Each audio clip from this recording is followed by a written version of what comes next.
আসসালামু আলাইকুম গাইস, আপনাদের মাঝে আমি এখন নেত্রকোনা সুসন দুর্গাপুর বিজয়পুরের সাদা পাথরের সৌন্দর্য তুলে ধরলাম। সো হ্যাঁ গাইস, আপনারা আমার চ্যানেলটি সাবস্ক্রাইব করে দেবেন। আশা করি ইনশাল্লাহ আরও নতুন কোনো কিছু দেখানো যাবে আমাদের এই চ্যানেল থেকে। সো সঙ্গে থাকুন। সো আমাদের আপডেট ভিডিওগুলো পাওয়ার জন্য আমাদের চ্যানেলকে সাবস্ক্রাইব করে বেল আইকন বাটনকে চালু করে দেন। সো ভিডিওগুলো সাদা পাথরের সৌন্দর্য তুলে ধরলাম। সো আপনারা কেউ না দেখে যাবেন না। আশা করি ইনশাল্লাহ সবাই জানেন রুটের অনেক ভালো অনেক সাদা পাথর আছে।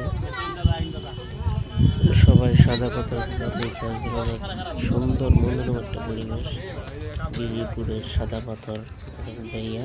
সো আমি নিজে সেখানে গেছি। সো ওইখানের থেকেই ভিডিও করছি। সো আপনারা আশা করি সবাই যাবেন আর আমার চ্যানেলটা সাবস্ক্রাইব করে দেবেন, নতুন নতুন ভিডিও পাবেন। ওকে, আসসালামু আলাইকুম।